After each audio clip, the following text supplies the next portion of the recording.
Crane's rally in the valley. The valley was never quiet, but it had a way of holding its breath in the mornings, mist clinging to the pines, sunlight folding itself over the hills like a warm blanket. For most of the residents of Copper Ridge, it was perfect. Peaceful. Predictable. And then Krane happened. Jackson Krane, local businessman and self-styled adventurer, had an idea that grew too big too fast. The Valley Roar Jeep Rally, the first annual, as if the Valley had already signed a contract for more. To Krane, it was a chance to bring life, energy, and maybe a little chaos to the place he'd grown up. To the residents, and especially the notoriously strict Copper Ridge HOA, it was the beginning of a migraine. The HOA, presided over by Eleanor Harrows, a woman who managed to keep her hydrangeas, bank accounts, and eyebrows equally sharp, believed rules were the backbone of civilization. And Crane's rally? It bent every backbone she had. She called an emergency meeting the night Krane posted his eye-catching flyers all over town. The flyer was simple. Jeep Rally. Start to end of the valley. Engines. Trails. Freedom. This Saturday. To Eleanor, it read more like noise, dirt, catastrophe. This will not stand. Absolutely not, she announced to the packed clubhouse as she held one flyer between two fingers, as though it had a contagious rash. No event of this magnitude can be permitted. Trails will be damaged. Dust will ruin our landscaping. And jeeps. She looked personally offended by the concept. Krane sat near the back, boots on the chair in front of him. I know the HOA wants things quiet, he drawled, but the valley isn't a museum. People should enjoy it. Enjoyment, Eleanor said pointedly, should not come at the cost of order. The debate lasted 2 hours. Flyers were waved. Permits were cited. Someone shouted that Eleanor hated fun. Someone else shouted that Krane had once driven a dirt bike across a retirement picnic. It wasn't his proudest moment. Finally, Eleanor ended things with a crisp declaration. The HOA votes to oppose the Jeep Rally.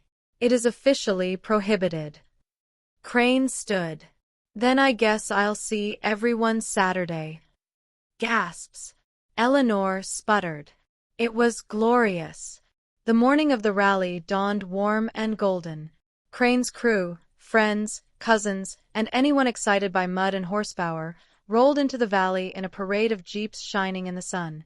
The engines growled. Birds fled. At the same moment, Eleanor marched toward the valley entrance with a squad of HOA volunteers armed with clipboards and an unjustified sense of authority. She had prepared a speech. She always did. Mr. Krane, she announced as the jeeps lined up, this rally is unauthorized. The HOA will not allow the valley to be turned into a mechanical circus. Krane smiled. Funny thing about valleys, Eleanor. They aren't owned by the HOA. They're part of the county. And the county approved my permit. He handed her a stamped document. Legitimate. Official. Unstoppable.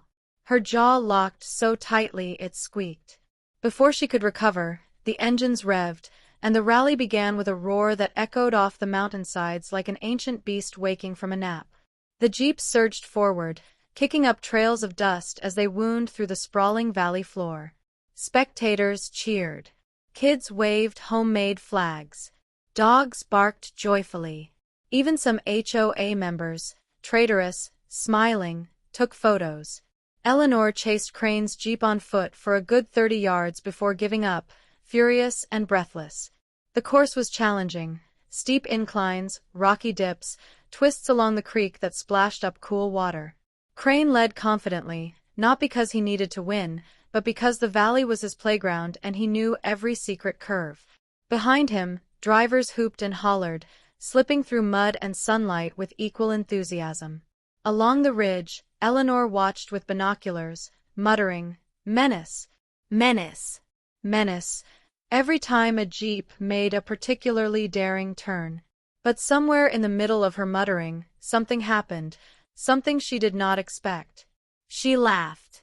Just a tiny, accidental, startled laugh. But it was there. Because despite herself, despite her near-religious devotion to order and silence, Eleanor Harrows was human, and there is something undeniably exhilarating about watching a jeep splash through a creek like it owns the world. She immediately stopped laughing, of course. But the damage was done. By the time the rally reached the end of the valley, marked with a giant handmade banner and a line of food trucks, it had transformed from a controversial event into something else entirely, a celebration. Residents who came to complain stayed for the funnel cakes. Kids who were supposed to avoid mud were coated in it.